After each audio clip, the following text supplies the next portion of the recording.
set about writing my own memoir. I was drawn to Vladimir Nabokov's Speak Memory, in part because I never read this at the time, but it says, a new type of autobiography, a scientific attempt to unravel and trace back all the tangled threads of one's personality. And, I was interested in writing a book that would be not so much about me, but about what formed me. So this is a little bit from Speak Memory. To fix correctly, in terms of time, some of my childhood recollections, I have to go by comets and eclipses, as historians do when they tackle the fragments of a saga. But in other cases, there is no dearth of data. I see myself, for instance, clambering over wet black rocks at the seaside, while Miss Norcott, a languid and melancholy governess who thinks I'm following her, strolls away along the curved beach with Sergei, my younger brother. I'm wearing a toy bracelet.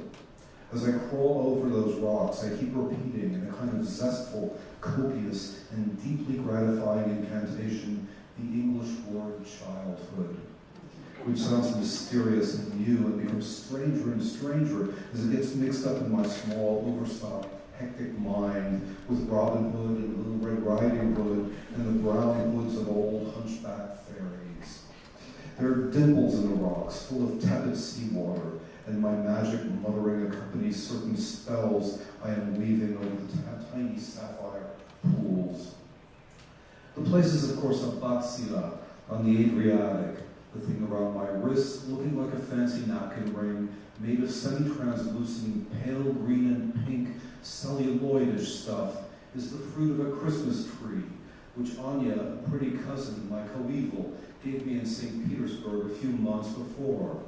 I sentimentally treasured it until it developed dark streaks inside, which I decided, as in a dream, were my hair cuttings, which somehow had got into the shiny substance, together with my tears during a dreadful visit to a hated hairdresser in nearby Fiume. On the same day, at a waterside cafe, my father happened to notice, just as we were being served, two Japanese officers at a table near us, and we immediately left, not without my hastily snatching a whole bowl of lemon sherbet, which I carried away secreted in my aching mouth. The year was 1904. Russia was fighting Japan. With hearty relish, the English Illustrated Weekly Miss Norcott subscribed to reproduce war pictures by Japanese artists that showed how the Russian locomotives, made singularly toy-like by the Japanese pictorial style, would drown if our army tried to lay rails across the treacherous ice of Lake Baikal. But let me see. I had an even earlier association with that war.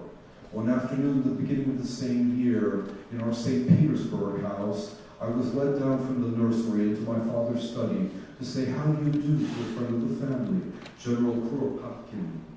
His thick-set, uniform-encased body creaking slightly, he spread out to amuse me a handful of matches on the divan where he was sitting, placing 10 of them end to end to make a horizontal line, and said, "This is the sea in calm weather." Then he tipped up each pair so as to turn the straight line into a zigzag, and that was a stormy sea. He scrambled the matches and was about to do, I hoped, a better trick when we were interrupted. His aide-de-camp was shown in and said something to him. With a Russian, flustered grunt, Kuropatkin heavily rose from his seat, the loose matches jumping up on the divan as his weight left it.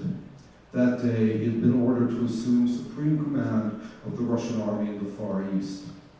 This incident had a special sequel 15 years later, when at a certain point in my father's flight from Bolshevik-held St. Petersburg to southern Russia, he was accosted while crossing a bridge by an old man who looked like a gray-bearded peasant in a sheepskin coat. He asked my father for a light.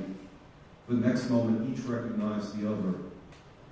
I hope old Kuropatkin in his rustic disguise managed to evade Soviet imprisonment, but that's not the point. What pleases me is the evolution of the match theme, that those magic ones he'd shown me had been trifled with and mislaid, and his armies had also vanished, and everything had fallen through, like my toy trains, that in the winter of 1904-1905 in Wiesbaden, I tried to run over the frozen puddles in the grounds of the Hotel Oranien. The following of such thematic designs through one's life should be, I think, the true purpose of autobiography.